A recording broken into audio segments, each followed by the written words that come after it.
You are live. I'm going to try this little countdown. Let's see if it works. Is it working? Hold on. Let's see. I got my overlay. Now I'm going to try a countdown. Let me know if it worked, y'all.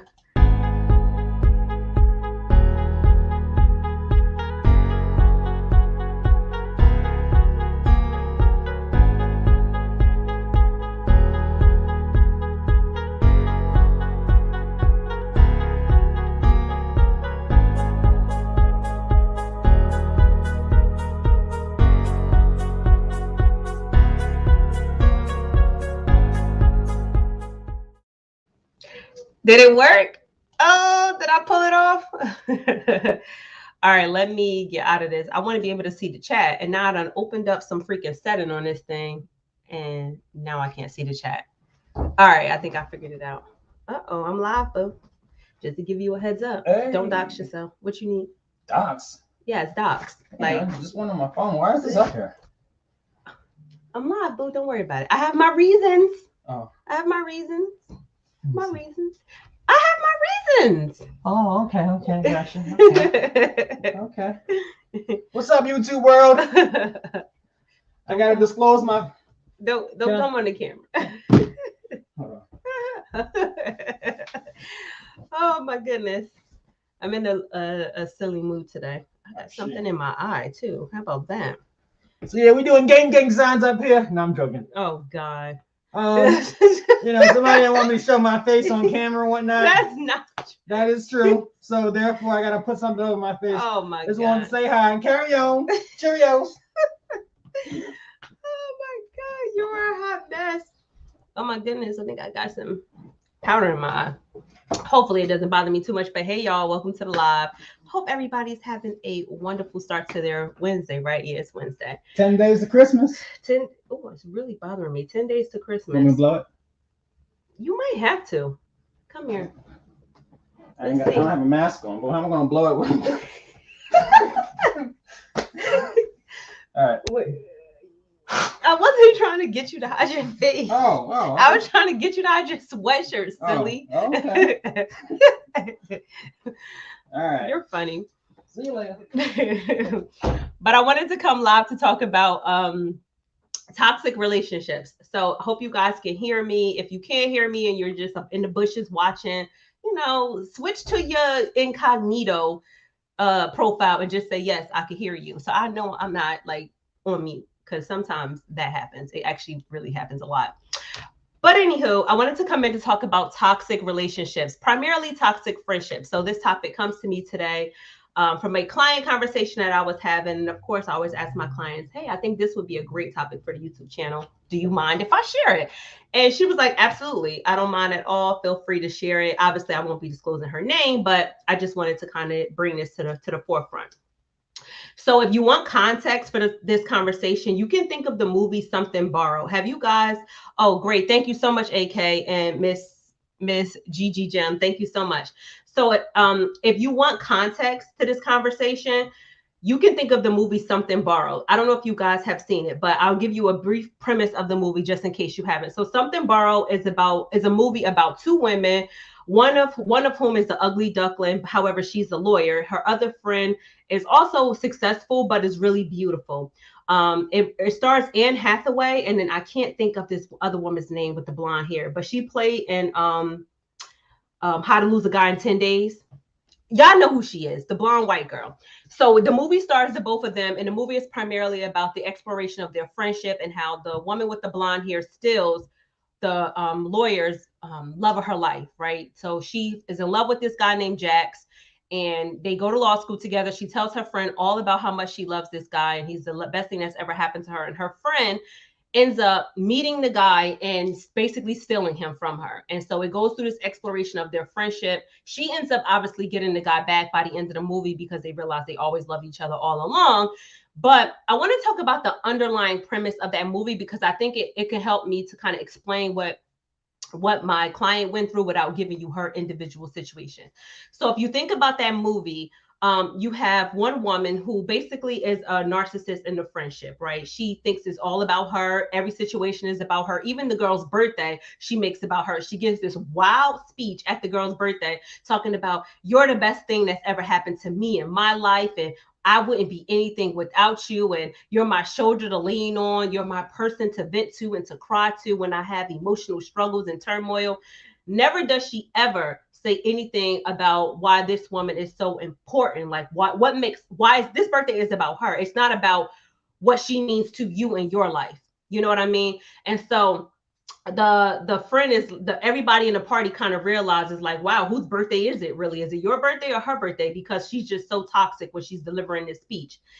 And those are the kind of friendships I want to talk about. Friendships in which people basically use or exploit your friendship in order to fulfill their own self-esteem. And that shows up to, especially as women, I feel like, I mean, I think men do it too, but I think maybe women may be a little bit more sensitive to it emotionally because men tend to be able to like brush things off and just move on.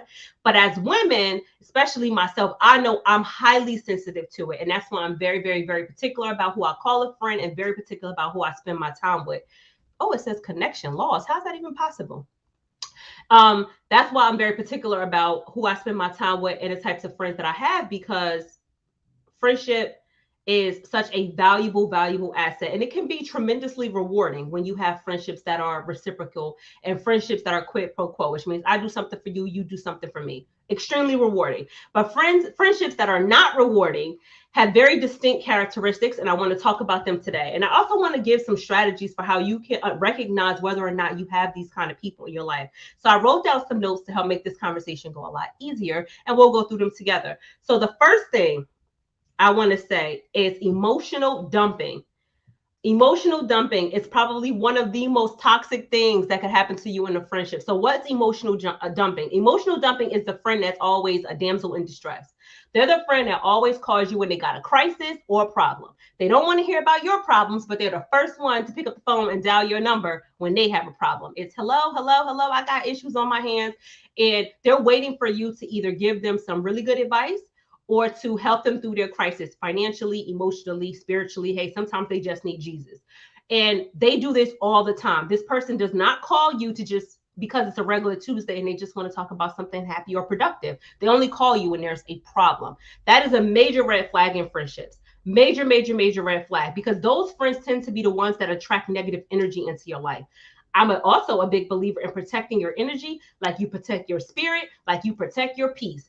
And people like that just bring negativity to your life constantly, and then they make you a magnet for crisis. Because if you respond to that emotional dumping, so they get on the phone with you and they're telling you about all their drama, trauma, and baby mama, Bible, and you basically feed into that, you're inviting that spirit of wickedness into your life. You're inviting that trauma into your life, especially when that's the only basis of their phone call. Now, obviously, there's going to be friends that have problems. We all got problems. Like nobody has a perfect life. So it's normal to be able to talk to your friends about what you're going through. But if that is all you talk to your friend about, you don't share your happy moments, you only share when you're in crisis, that is when a friendship can go from balance, meaning deposits and withdrawals. You know how I feel about that, right? Pouring positive into the friendship with balance of negative, right? If it's balanced out, that's okay. But when it's negative, and there's no positive, that can leave you emotionally depleted. And that can become a situation where you're basically trying to figure out what value you bring to their life, or you find yourself picking up the phone with someone like your life coach and being like, hey, I'm just feeling really drained today. And I'm like, well, what's going on? And they're like, my friend, she's getting on my nerves. She's constantly calling me, blah, blah. I'm like, well, I love to ask this question. When is the last time you shared something that was going on in your life with her? And when the answer to that is like silence, I often try to ask why. Like, why is that? Why is it that you don't feel comfortable sharing your joyous moments with this person? And the second thing that comes up, which is the second thing on my list, is because they always try to one up my happy. Do y'all know what that means? When someone tries to one up your happy, right? So let's just say you have a friend who's in your life and you're like, oh my God, I just got a promotion at work. And they're like, oh my God, my job is just taking me on an all expense paid vacation to Timbuktu, or you just got a promotion at work. They want to go out and talk about, oh, I'm about to get engaged. Like they never just appreciate you're happy. And what that means is let's just make this moment about me. Like I just got a promotion at work. We can go sit at the bar, have a couple drinks, and I can just pour onto you how I got this wonderful, wonderful promotion, and you can be there for me in my happy. You can listen, actively listen, because active listening is also a healthy characteristic of friendship. Active listening, meaning when I talk, you will listen and you respond, right? It's not just I'm talking to deaf ears or you're constantly like, wait, what did you say again? Like they're not emotionally there in that moment with you. They're just sitting in the back of their mind trying to figure out how they can one up your happy. So that's another thing that I think you should be mindful of in friendships is people who try to one up your happy. If someone can't sit with you and just be like, you know what, I'm really happy for you. This is a really exciting moment. Like, this is awesome. And just be like, oh, let's get another round to celebrate this awesome win. That could be a sign that you might be in a toxic friendship. Quick to change the conversation when something good happens to you. That's another thing. Like they might say, oh, that's awesome that happened to you, but then they just go ahead and move on to another topic. They don't ask any follow-up or engaging questions to learn more about what's going on in your life. Another thing to be aware of when you're dealing with friendships, it creates a toxic situation. Be careful of it. The third thing is constant bragging. This one, big, big, big pet peeve. We all want to feel good about ourselves, right? I do. I know I do. Everybody wants to feel good about themselves. But when the friendship is only just bragging, like I bought this, I invested that, I have this, I have that, I did this, I did that. It's never about anything that, and even if they do go into other topics, it's only to talk about what's like bragging more about it. Like, oh, I just did this to my house, or oh, I just bought this new car, right? It's not like we can just sit here and talk about something that happened in our past that we're working through together, or something that just happened at work that is meaningful or important. So bragging, constant bragging in friendships, and not allowing you the opportunity to share your joy. That kind of ties into the first thing I said a little bit, but also something to be mindful of. The next thing is never asking about you. Never asking about you. This is one of my biggest pet peeves. It's people who never ask about you. Like these people don't check for you. They don't check for you unless they want you to check for them. And what does that mean? They only reach out to you when there's a birthday party, there's an event, a celebration, a situation where they want you to show up so that you could bring them a gift, or that they could just look good for the gram, right? Like you're an Instagram friend, right? Like we only really cool for the gram, for the photo ops, and for people to be like, oh, her life is lit. She know mad people, right? Everybody knows people like that who just want to always be on the scene. Another sign of toxic friendship is people who only call you when they want you to show up for them. But when you have something or you have an event, they're always just a little bit too busy, Like, I would like to come, but I don't know. I don't think I'm going to make it. Or they always like, oh, I got to check my calendar. Or, oh, I got to see if I can make it.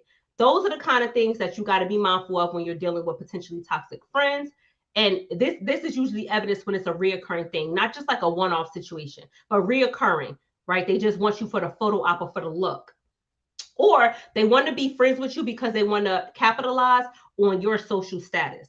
That is another thing. Like in the whole Instagram influencer culture, a lot of people are leeches, and a lot of people just want to tag onto you because they think you have some sort of influence or authority.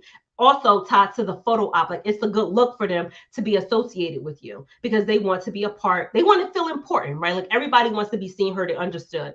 And so friends who only want to be in the look and only want to be a part of the op, also people you got to look out for, because those are going to be the very first people. Hi, Deborah, how are you? Those are going to be the very first people to turn on you when times get rough or when the thick gets to get thicker.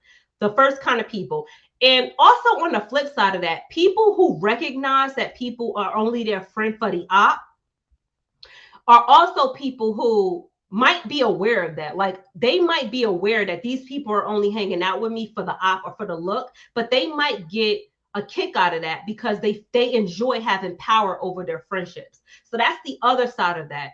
Like, I know I'm only hitting you up for the look or for the op, but I have power over you. I have the power to make you kind of be submissive to me in friendship because you want this look. You want to be a part of my Insta story. You want to be in my close friends, right? You want this vibe. You want to catch this wave. So that gives me permission as a friend to treat you like crap.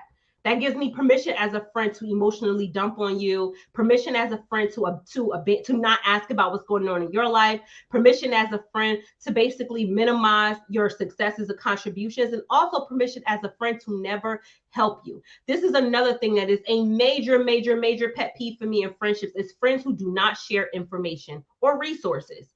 Big thing that bothers me. Actually a trigger. That's actually a trigger for me, because I am like, maybe because I'm such an open person and I'm always thinking about the greater good of the group.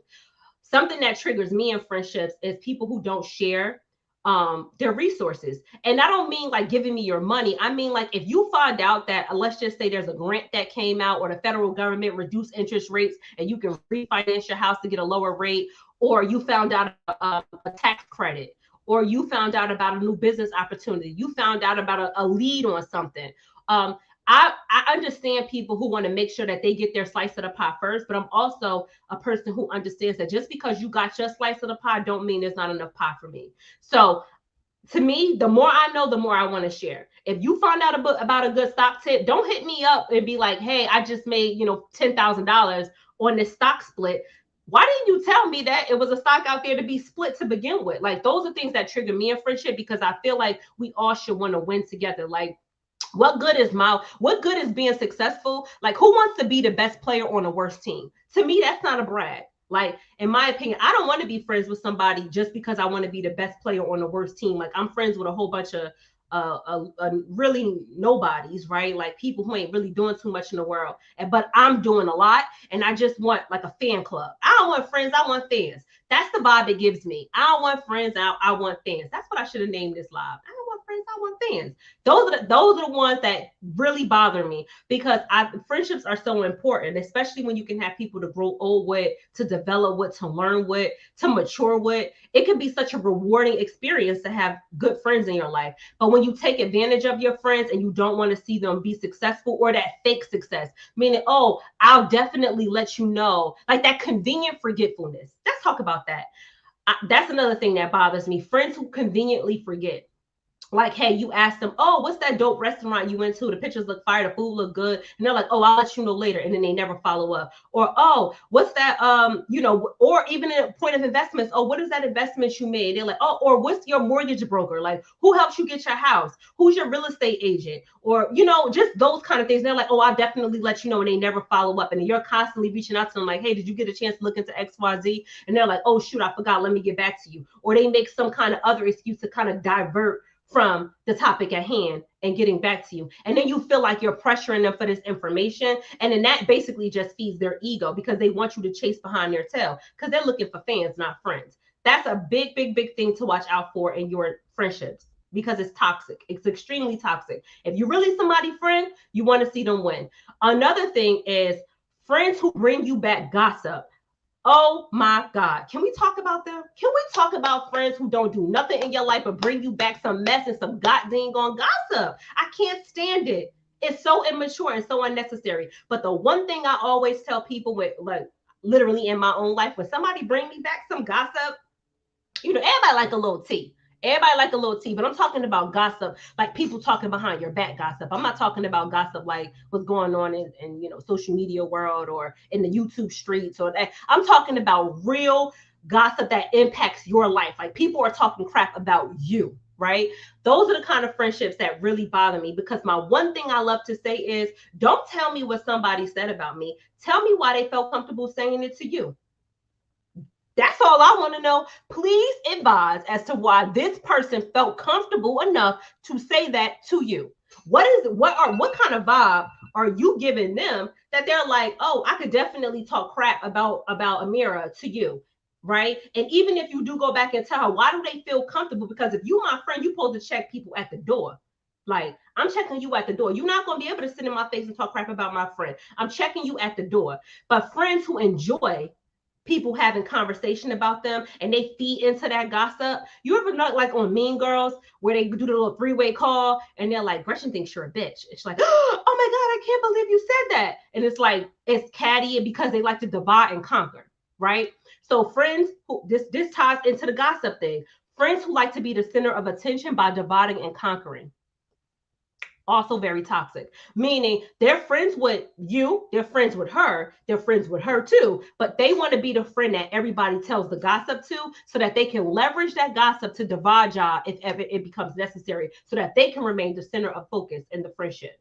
Talking behind your back and dividing and conquering. This is also evidence in isolation. A lot of people do this where like you feel like you and somebody are really good friends when y'all are on a one-on-one situation, but when y'all get in a group setting, all of a sudden the friendship seems weird. Has anybody else had that happen to them? Like when it's us and a little when it's me and you by ourselves, we seem like we real cool. But then when the group come around, all of a sudden you acting brand new. I call those people shapeshifters. It's a fascinating thing to watch. I love to watch people shapeshift in different settings. I'm like, okay, who we about to meet? Who is this person gonna turn in today? Like, who are they going to turn today? Are they going to be the real outgoing, compassionate person that they are when we're hanging out on a one-on-one, or are they going to be the arrogant, boastful, braggadocious, dismissive person that they are when they're in front of other people? Me and my husband love to do that. It's like a little game for us where we're like, are they going to shapeshift? Right? Like, are they going to shapeshift? Because people do that. People shapeshift in different situations. I always tell, like, one of the best things I always tell my husband, one of my favorite things I love about you is you never become a different person when you're around other people. Like, you are who you are no matter what. Like, you just are who you are. You're quiet, you're going to be reserved, you're going to be funny. That's just who you are. And no matter the environment, you're going to stay consistent. One identity, one consistent personality. And some people don't have that. That shapeshifter friend, be careful of them, because those are the ones you got to watch the most, because they'll turn on you in a moment. And those are the ones that's going to bring you back some goddamn on mess. You don't need that in your life. We talked about only hitting you up when you need something. Constantly bringing drama into your life. Okay? Constantly bringing drama into your life, because these people, they want to see you do good, but never better than them. And they bring drama into your life because they want to humble you. They want to keep you humble. You know those friends who come with like BS, like you did something good, but they always got to find a flaw in it. That's another thing that's toxic too. That's another thing that's toxic. Another thing, like, let's just say you redecorated your living room, right? They'll come over and they'll be like, oh, your living room looks nice. It looks really, really nice, but I don't know if I would have chose that paint color, right? Like those friends who got throw a little something extra on the compliment to bring you back down to size, because they want to make sure, oh, I want to see you do good, but never better than me, right? Like, you can't do better than me. And so they want to keep you in their position. They want to keep that power over you as in the friendship. I'm calling it friendship, but these are not friendships. These are just toxic relationships. But friendship is the word that I'm using. But it's mad. It's super duper toxic. Be weary of those people as well. And what other things that I have? Other is ignoring people when others are around, one up and you're happy, and constantly forgetting your good deeds. I can't believe I forgot about that one. Friends who constantly forget your good deeds.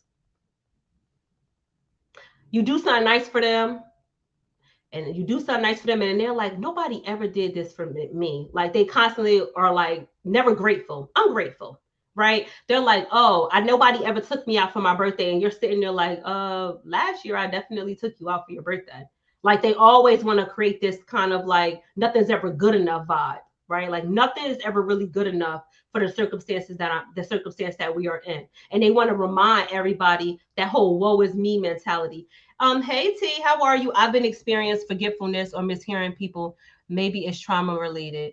Tell me more, Deborah Hall. I've been experiencing forgetfulness or mishearing people. Is trauma related?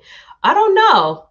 I mean, trauma does, PTSD does require you to block out certain things, like certain things that can contain certain words, like trigger words. Everybody has triggers. And sometimes a behavior that someone can exhibit or something that somebody could say could trigger you to shut down. So that's something that could happen. That's like a known thing in psychology, like emotional triggers. But if you mean like mishearing people, like perhaps maybe you should go to the doctor and make sure everything's good, then that's a little bit different. So tell me a little bit more. Hey T, how have you been?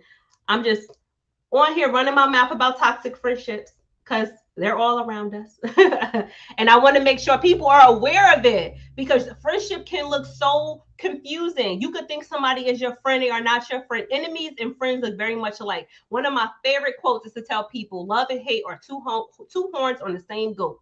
Like, this side is love, this side is hate. They look very similar. Love and hate look very, very similar. Very, very similar. And a lot of people don't understand that. They don't understand that, because a hater, no, you know how they have that saying, oh, I know a lot about toxic friendship, depression stemming from early retirement and not finding a new purpose. You know, Deborah, one of the things I tell my clients is to create, when you're looking to find a new purpose for yourself, is mind mapping. Is I find it to be a very, very effective tool. Is figuring out like what could you be motivated to do if you didn't have to think about it, right? A lot of people sometimes don't realize that their purpose can be something very simple. But you got to take some time and kind of make a list. I'm a big list person, right? Where you put like, what are your values? Write down what you value. Write down what your triggers are, right, Deborah? Write down what your triggers are. Write down what you enjoy. Write down what you would do for free. And what's the first thing that you think about when you wake up in the morning? That's not a negative thought, because that somewhere in that lies your purpose. Like for me, when I wake up in the morning, the first thing I think about, quite honestly, is who can I help today? That's the first thing that comes to my mind. I always go on my Instagram. Like I go on my Instagram story, I scroll through my stories sometimes to see, okay, like who put something in their story that I might have some advice for, or like think about creating content to help women with their career. So like, what's the first thing that comes to your mind in the morning that's not a negative thought? And I guarantee you within the layers of that is your purpose, because it's an organic thought, and usually your purpose is somehow tied to that. Tennessee Hennessy says, oh wait, let me put this on the screen. She says, very true. It's sad how many people have issues and don't know how to be a true friend. Absolutely. I think that sometimes people don't know how to be a real friend because some people don't know how to be a real friend because they never experienced friendship before. So some people who've never experienced real, like they don't know how to be a friend because they never had a friend. But when you have people like that, you can usually identify those people because they are the ones that are on the reciprocating end. Like if you find yourself on the end of that, like I'm being emotionally dumped on, I'm being used and abused for my friendship, I'm being forgotten about, I'm made to not feel important in friendships. Those people usually have a difficult time making new friends because they never had a real friend of their own to kind of mirror that behavior. Because friendship, like everything else, is a learned experience. It's learned behavior. So if you never had a friend in your home, meaning like you had your brothers and sisters to show you what it means to have a real friend and how to really care about somebody, or you had your parents to do it. If you didn't have that, like if you're an only child, they tend to struggle, and sometimes they can be really outgoing, but sometimes only children can struggle.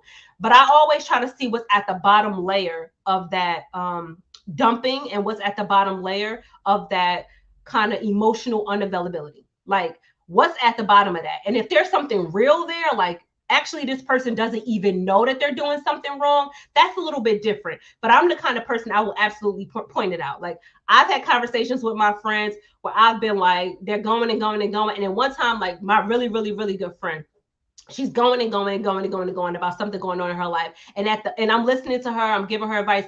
And before we got off the phone, she said, you know what, Amira, I realized I just sat on this phone for 45 minutes emotionally dumping on you, and I did not even ask you how you were doing. How are you? Like, how are you?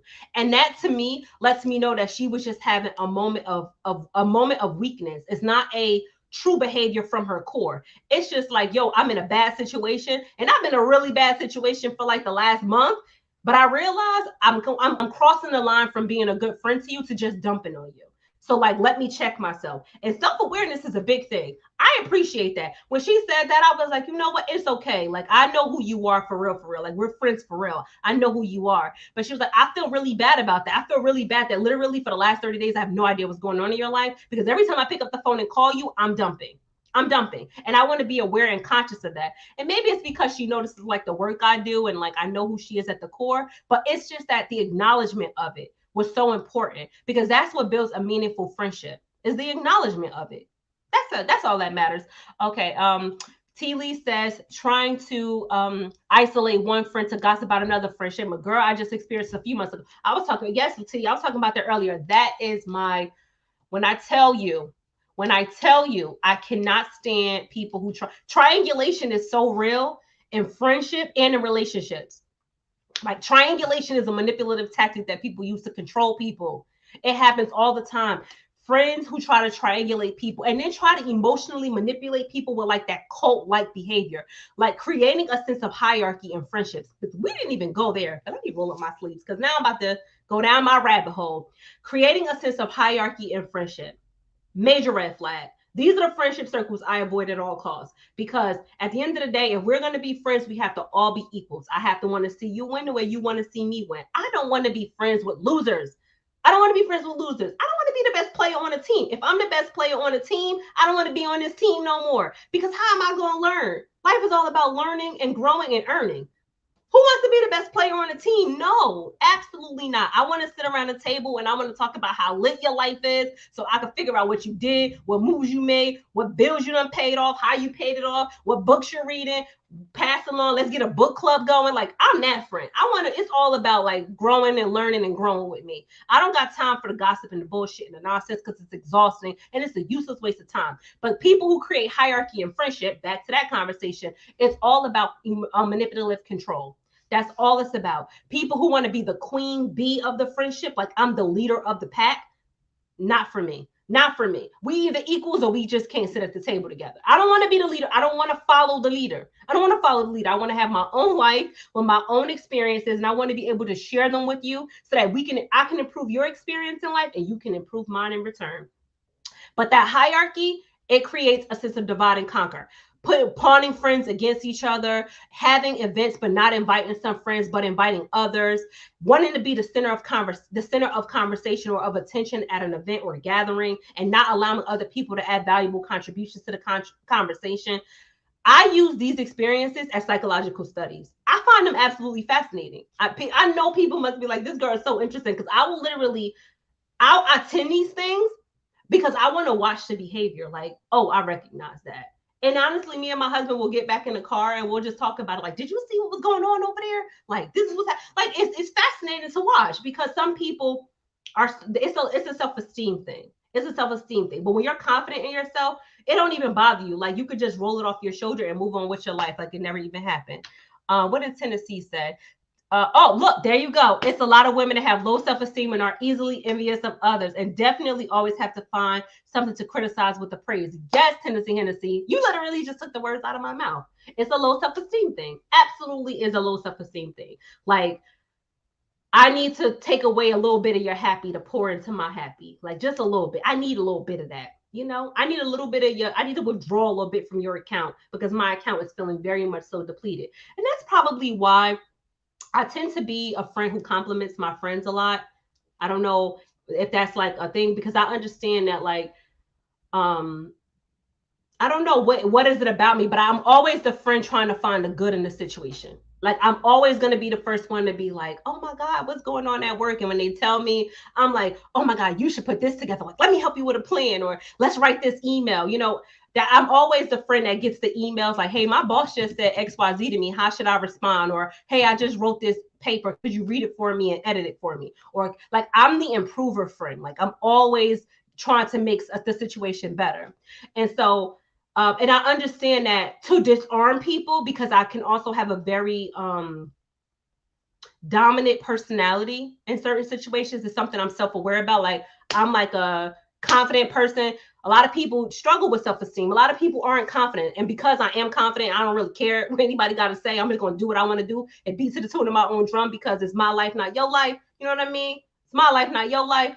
Because of that confidence, people can interpret that as arrogant.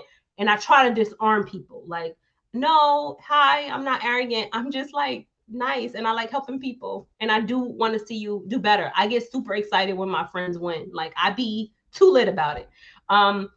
Okay. T says, or the backhanded compliments, but low-key doesn't like you. Oh, girl, this was literally my life a few months ago. So that person is no longer attached to me. Oh, yeah, I can't stand it. I can't stand it. I was just talking about that earlier, T. Maybe you was here when I was like, they come in, they're like, oh my God, I love your car. But why you get the 328? The 525 is better. Like, your car is nice, but why'd you get the white? Like, it's just gonna get dirty. Though, like, come on. Can we just appreciate the fact that I've been saving for the last 5 months for a down payment on this? You know what I mean?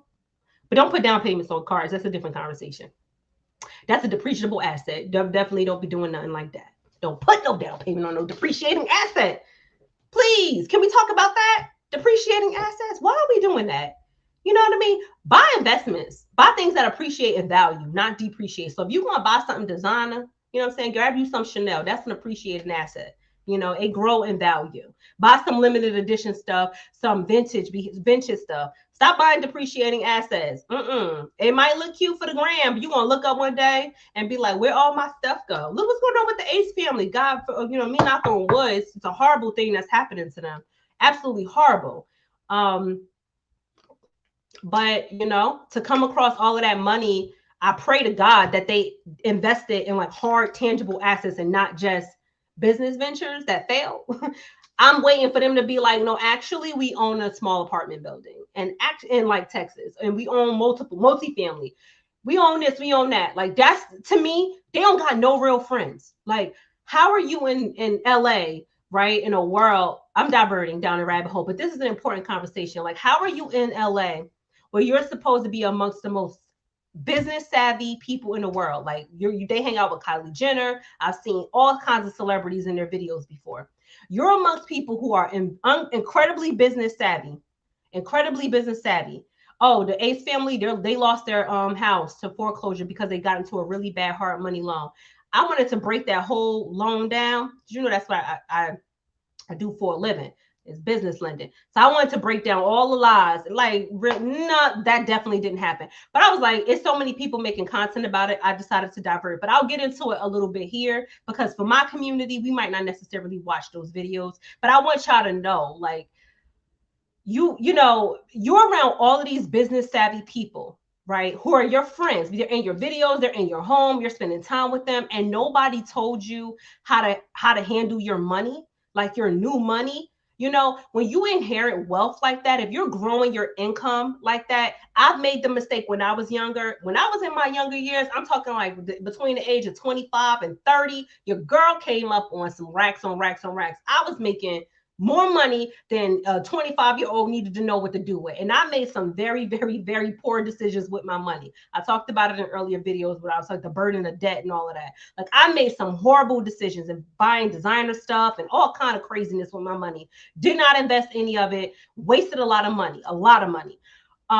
And it cost me. It cost me financially. And so, but if I had like friends in my life who were doing better than me at the time, right? Because I was young and I didn't have like a lot of older friends who were doing much better than me and making better choices than me, I would be but like me and my husband would be in a way different situation, because he was young too. Like he people don't talk about money for real in the Black household. Like my mom didn't talk to me about money, not investing money. She talked to me about paying my bills. The bills got paid, but like investing money, nobody talked about that for real with us. And so, to me, to my younger self, if I'm going to have a friend, if my friend comes up on some money, I'm going to be like, girl, you about to invest? You found your little condo? You want to get into the Airbnb business? You want to get some vending machines? Like you got to start investing your money because that's how you grow wealth and you prepare for cyclical times, because YouTube is not promised. YouTube is shutting people's channels down left and right. You see what they done did to the Prince family? They deleted some of their videos and everything. But I digress. If you don't have real friends in your life, you can't make better choices. So I'm all about like being around people who want to pour in. Like what can I learn from you? So those are the kind of people that I like to hang out with and kick it with. But yeah, so we went down a small little rabbit hole with the Ace family and all of their crazy drama and their hard money lending loans. So if you ever find yourself in a situation where somebody's trying to give you a business loan, one thing I will say is make sure that you do your due diligence, your environmental due diligence by getting a phase 1 report, as well as your financial due diligence by having a construction monitoring program put on your project. So most banks who are going to lend you money through a business will hire a third-party service provider to monitor the construction of that project, which means they come in as a third-party source and they confirm long before the building department gets involved that your project is being completed correctly. And then they will advance payments. They call them progress payments, which means we'll only fund the loan up until that work that has been done. That prevents you from going into financial ruin on a home that's a new build and everything being done wrong, and you don't find out to the end of the loan. Well, if you had construction monitoring on your loan and you had a project manager, that would never happen.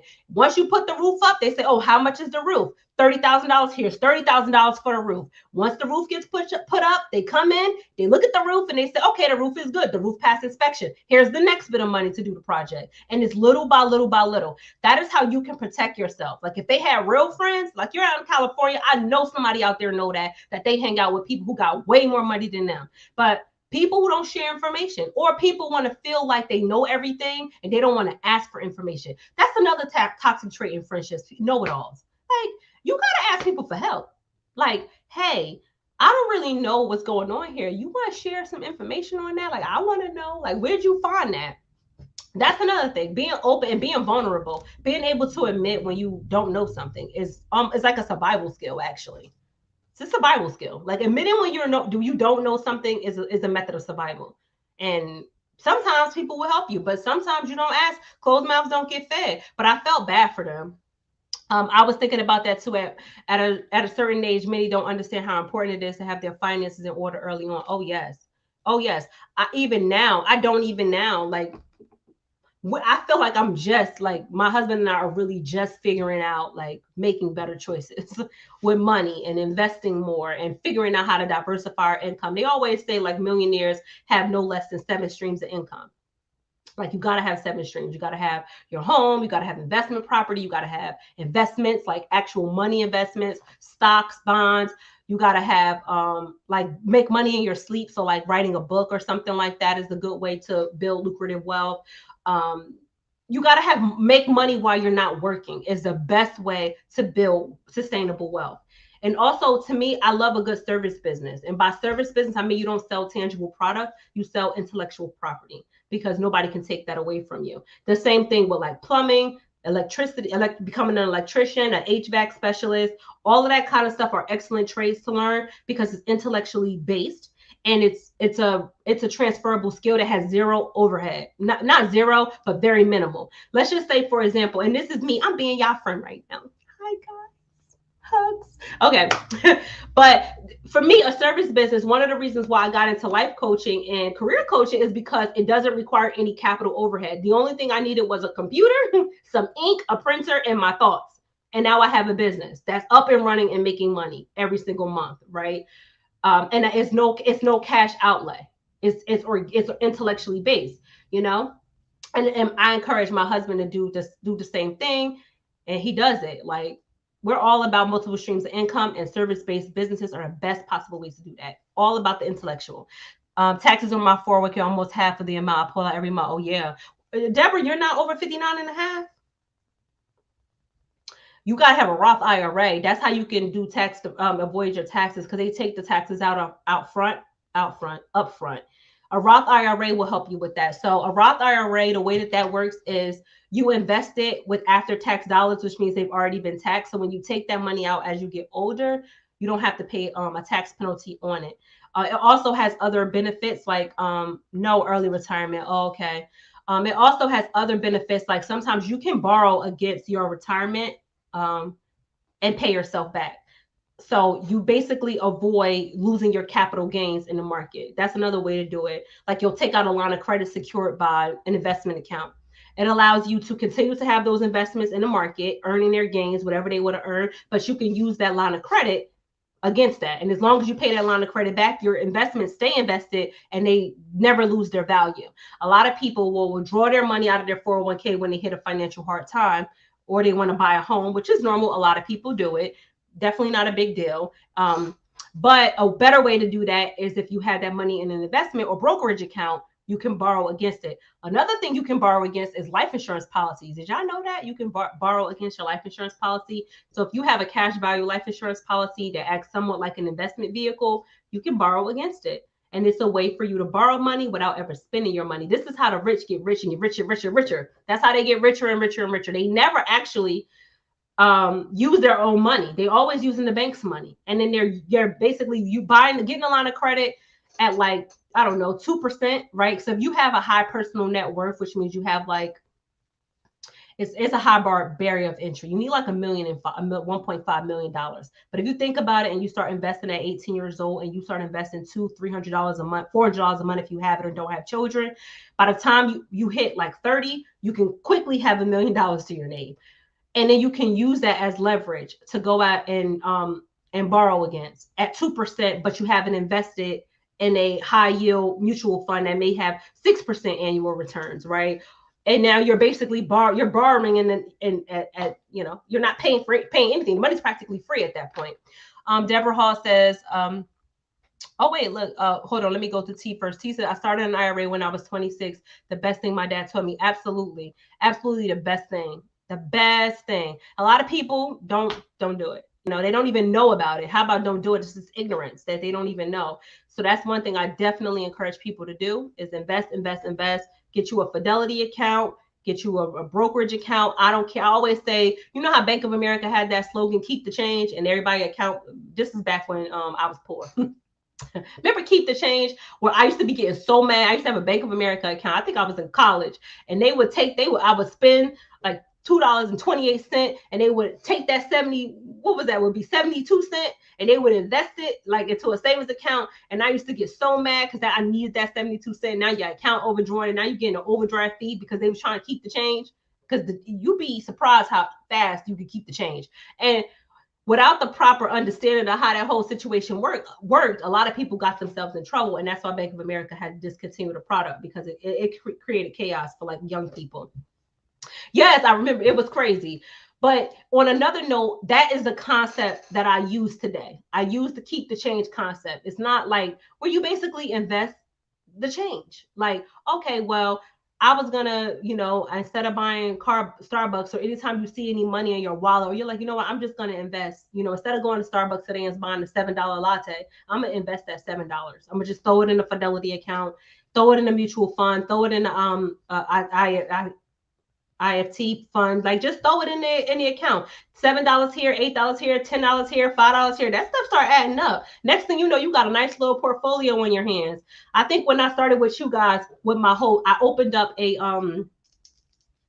Robinhood account. When I first started my YouTube channel, which was not when I first started it. I want to say in March of 2021. So March of this year, I used to always keep my investments with Fidelity, but I opened up a Robinhood account because I wanted to do this whole invest the change thing.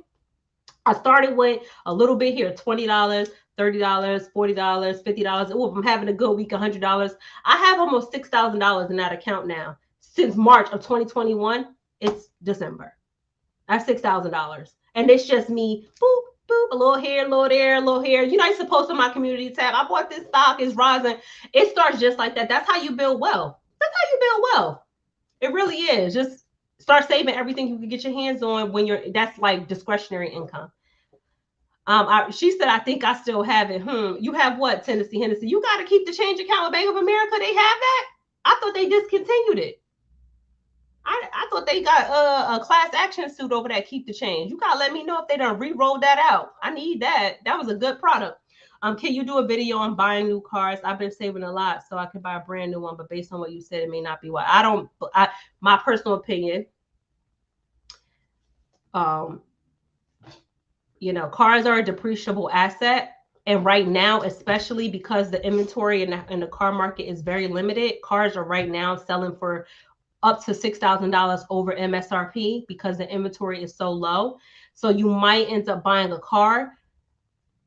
Caveat, if you want to buy this car with your own money and keep it for the rest of your life, which means I'm going to ride in this car until literally it does not turn on anymore, it could be a good investment to pay cash for a car, right? You don't have debt and you have a firm belief that you will ride it until it literally does not start anymore. Okay, I can get into it. But buying a car that you know that in 3, 4, 5 years, you're going to want to trade out of or give back to the dealer, I don't know. It's not something I would do because it just depreciates too much. You'll never get back what you paid for it unless you sell it on a private market, like on Facebook Marketplace or Craigslist. And then, you're dealing with personal people and stuff like that. Like, I don't know. I'm careful and cautious about it. It depreciates too much. I think if you're going to eventually sell the car, you might as well just finance at 0%, 1% financing. I mean, I wouldn't even put a down payment. I've never put a down payment on a car before, like ever. I literally go in and I'll take the car. Thank you. It's just, I don't know. I don't know. It's not a thing I would do, but it's up to you. Yeah, that's my plan to the wheels fall off. I'm not. Oh, there you go. So Gina, if your plan is to the wheels fall off, then it could not. It could be an okay thing because over time the value of the car will balance out. So like usually whenever you enter into a car loan, that's why most car loans are 5 years. It's not for you. It's not like the bank just came up with this magical number of 5 years. No, the bank realizes that at the fifth year, that's when the loan flips, right? You're usually upside down on your car. So if you take a car off the lot tomorrow, literally brand spanking new, you ain't going nowhere. Well, not in this market because cars are overvalued. Let's say you financed the car and you paid above MSRP because of the market right now, and you paid like, I don't know, $5,000 over asking because they bumped up the price of the car. If you were to get in that car and drive off the lot after 3 months, right? You put, I don't know, 5,000 miles on the car, and you got into an accident, a total loss accident, you would need gap insurance because you would be upside down on that loan because the capitalized interest that they put on that loan automatically makes that loan upside down the moment you pull off because of interest charges, capitalized interest. So I always tell people, be careful with that. If you're going to, be upside down on the loan to begin with, why are you putting money down? You might as well invest that money, right? Invest it. Do something better with those funds. But at the same time, that's why the loan is 5 years, because after the fifth year, the bank realizes that the loan is in their favor after 5 years, not the loan, the car. The selling of the car becomes in the dealer's favor, and the bank already got their interest back on the loan, so they don't care. But now the loan is break even. That's why most car loans are 5 years, because that's when it flips and you get your money back, essentially. I bought my car in 2014 brand new and paid it off in 2018. I don't want to see another no. I hear you, girl. I love it. I love to see it. Right into the wheels fall off. That's why when I got me a little Subaru. If I never got into my freaking accident and my car was a total loss and I had to get rid of it, I love that Subaru. It was fully loaded. It had everything, all the bells and whistles. It was basically a self-driving car. I got it at a great deal because it was changing the body style. I didn't put any money down. My interest rate was like 0.9%. It was beautiful. And when I sold the car, they cut me a check for $5,000. And I only had the car for a year. And I got five. They gave me a check for $5,000 because I got a good deal. I went in there like, no. Call the bank and tell them you want a tier bump. They can do that. I don't let these car dealers be shady boots. They be like, no, you're tier 2 or you're tier 1. No, what is it? Tier 1, tier 2, tier 3. Oh, you're tier 2 and blah, blah, blah. Nah, call the bank and tell them you want a tier bump. I know you could do it. They can do that. They can call the bank and they can get a tier bump. They can make a case. They can say, oh, this person has an extensive credit history. This person has a 99% on-time payment rate. They can call the bank no matter what, and they can always request what's called a tier bump, which means they take you to the next level based off of implied factors in your credit report. So they can do that. They tell you tier 2, tell them go ask for a tier bump. You want tier 1, and you leaving, and see what they could do. I actually bought a Chrysler 300 in March off an elder family member in cash. My husband thinks he's a pimp when he gets. My first car was bought in cash. It got stolen. I was so mad. It was so mad right in front of my mother's house. That is a story time. I'm going off. This is not about friendship anymore, but I'm going off into a tangent. So I had got a car. Well, my husband had bought me a car when I was younger to get back and forth to college. This is like where we're first dating. And the car, I parked it in front of my mother's house, and I didn't. He kept telling me to put a club on my car because, I grew up in a relatively sketchy neighborhood. And he kept telling me to buy a club for it. And I kept ignoring him. He's like, I'm going to get you a club. You need a club for your car. I'm like, nobody ain't going to steal this car. Well, I remember pulling up into my mother's house. And when I was younger, I was skinny. I was cute. And the dudes was trying to holler at me. They were sitting on the porch trying to get my number. And I was like, no, I have a boyfriend, blah, blah, blah. I went in my house and one of them stole my car. Sure did. They stole it. Oh, you don't want to give me a number? This car mine right here. But that's the neighborhood. When I was younger, that's how you used to live. Like, not giving a dude your number used to be dangerous. Do y'all remember that? Did y'all ever experience that in y'all neighborhoods? Like, it used to be crazy when you didn't give a dude your number, or when you try to give him the wrong number and then they try to call your phone while you're standing there.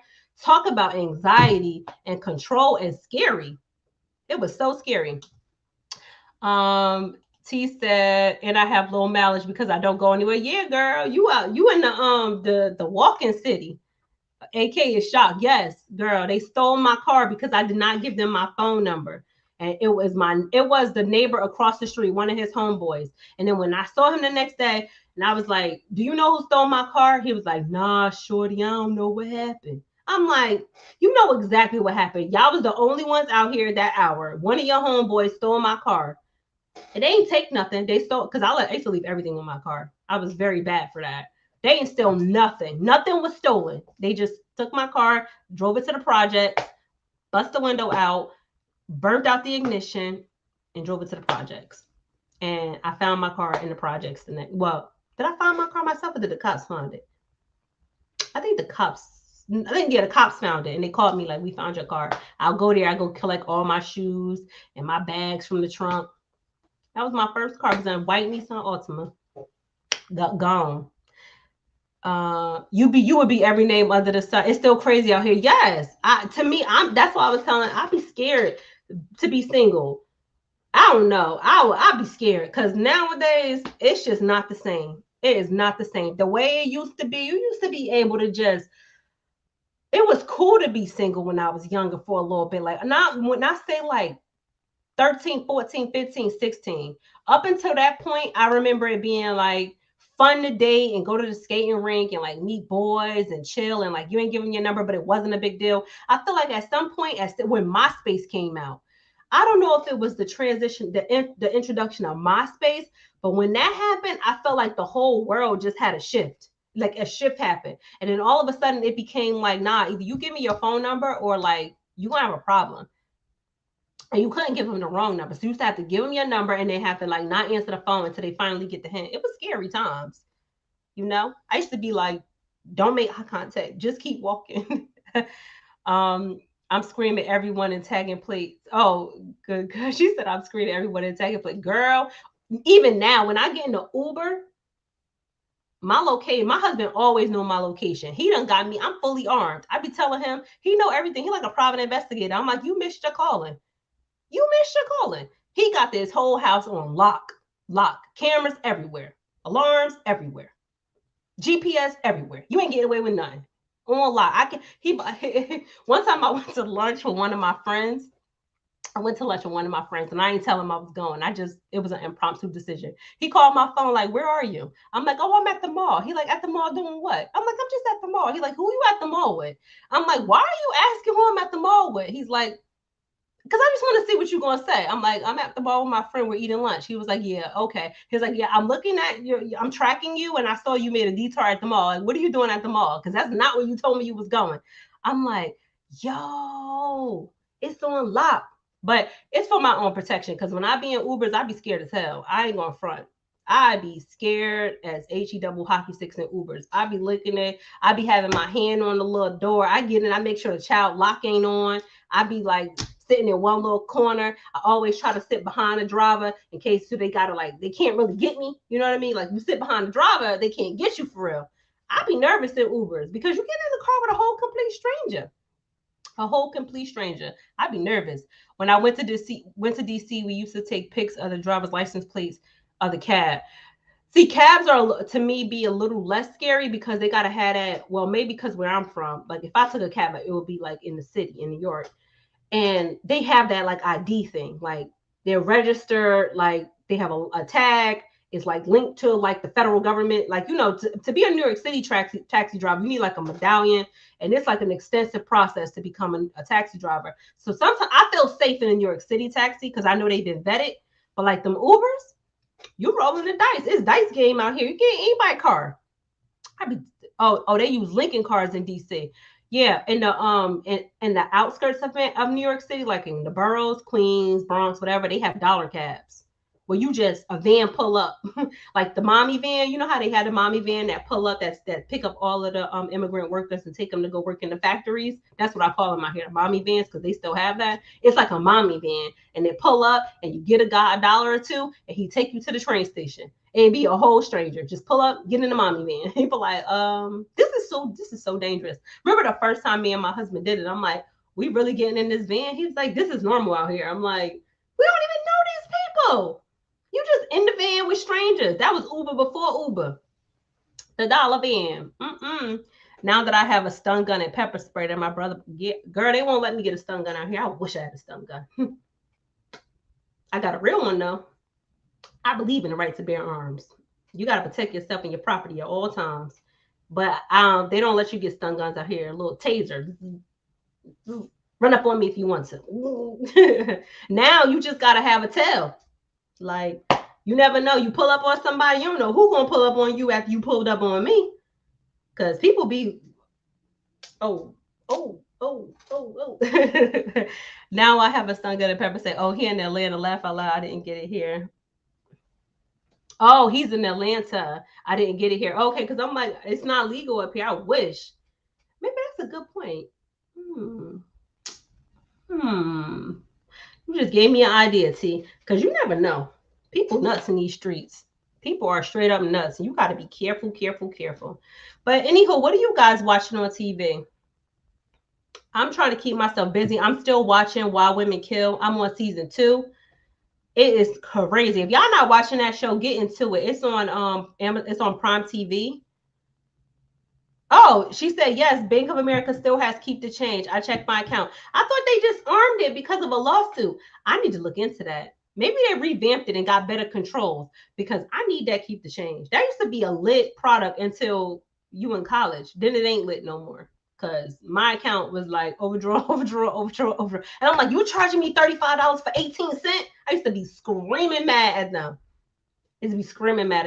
But back in the day, the only thing that kept me above water is you never want to get on that system where like they close your account because of too many overdrafts.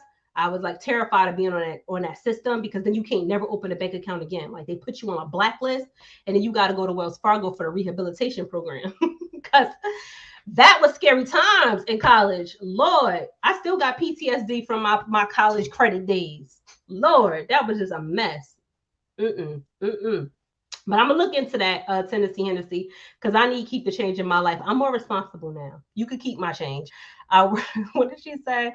I worked for the 2020 census and pepper spray was grounds for dismissal.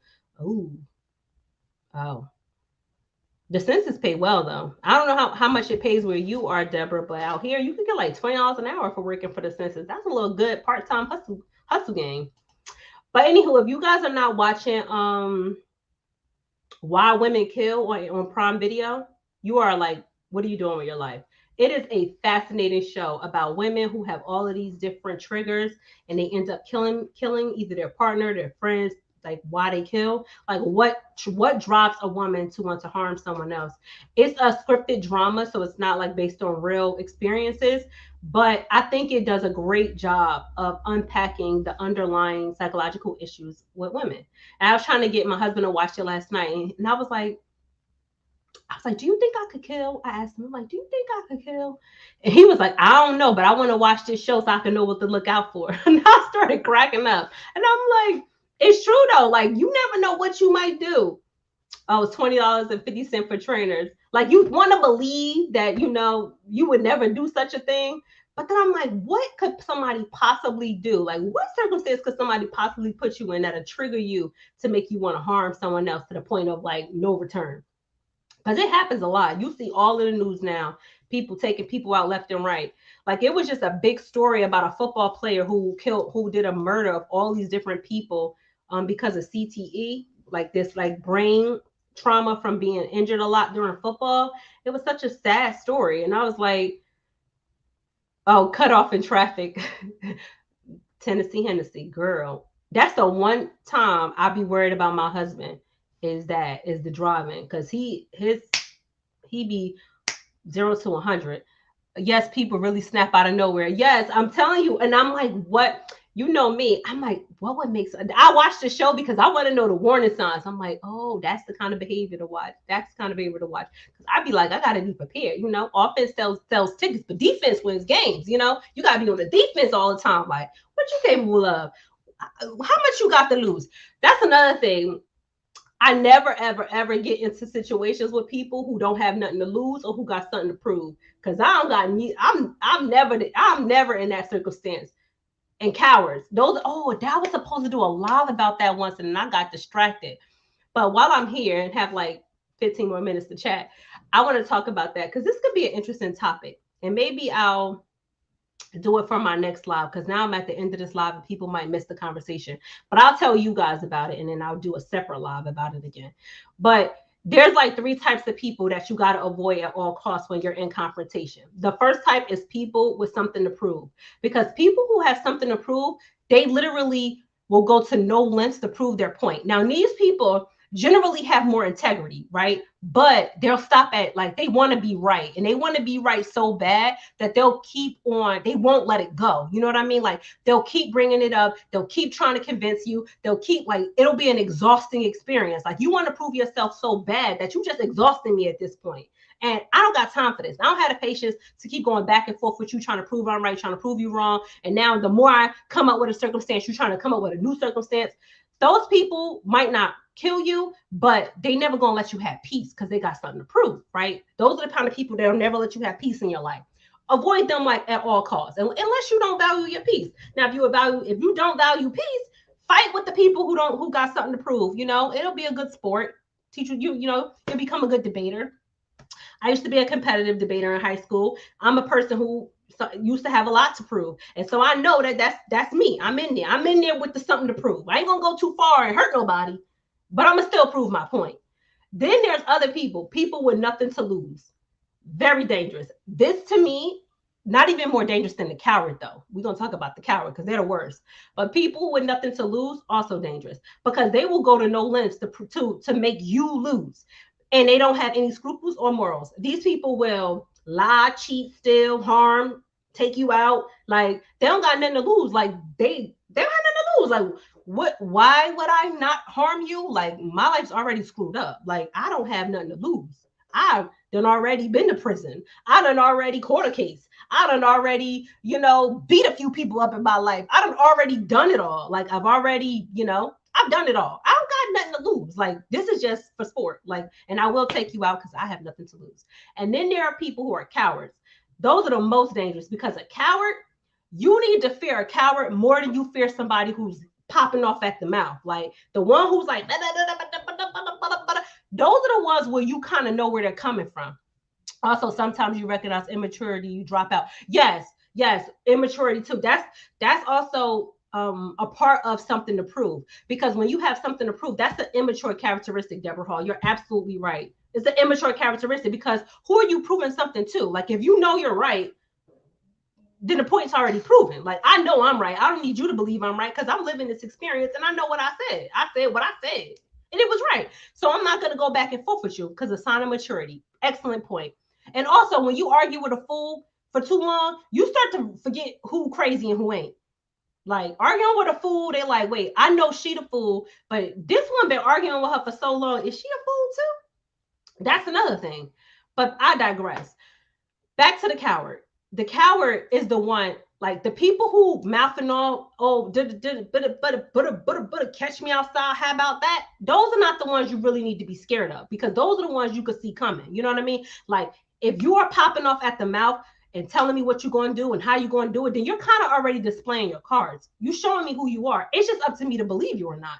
But the ones who are cowards, the ones who don't say nothing, the ones who pretend that they're weak, the ones who hide behind the scenes, behind the curtains, the ones who you never see coming, the ones who run at the sign of danger, those are the ones you need to be afraid of, because they'll be the first ones to take you out. Because a coward is fear. Fear is like fight or flight, right? And a coward will be like, I'm so afraid that I have to eliminate the threat because I don't want to live with this fear looming over my head. So now I got to get you before you get me.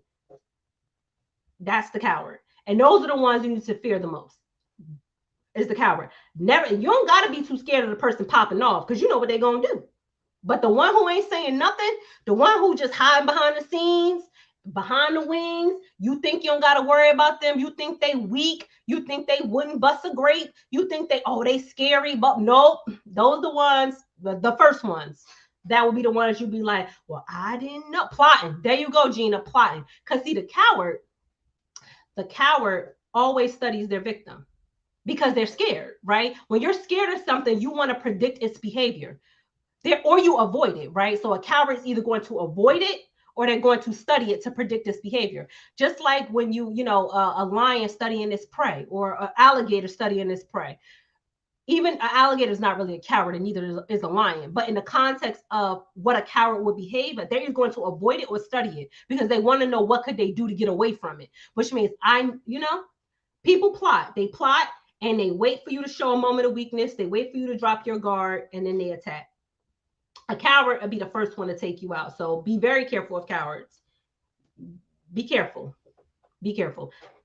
I've seen it growing up in my life. I've literally seen people who people thought was a coward murder people. Like I've literally with my own two eyes witnessed people being like, this person a chump, he a chump, he a chump, he a chump. This person was getting chumped off on the block on a regular basis. And then one day that coward came back and the person who was popping off is no longer here. Let's just say that. And the coward is in prison because a coward, at some point, they're going to decide, I don't want to live in fear no more. I don't want to be scared no more. I got to take action. And you never going to see it coming because you're so busy thinking you got this person under wraps. You got this person figured out. Nah, they studying you. They studying your moment of weakness because when you turn your back, it's go time. So be careful of the coward. Be careful of the coward and, make sure you know who is and who isn't what. Put your enemies in the right category. All right? Because they could catch you slipping. All right, I gotta go get ready for dinner. I gotta mom this thing out. So I will talk to you guys next time. Thank you to everybody who joined the live. I appreciate you guys. If you're not already, please subscribe to the channel, like this video, leave a comment down below to boost it in the algorithm. If you enjoyed chit-chatting with me, just say, hey, I enjoyed the live, and that will be helpful. So I'll talk to you guys next time, and thank you so much, and I'll see you again. Bye.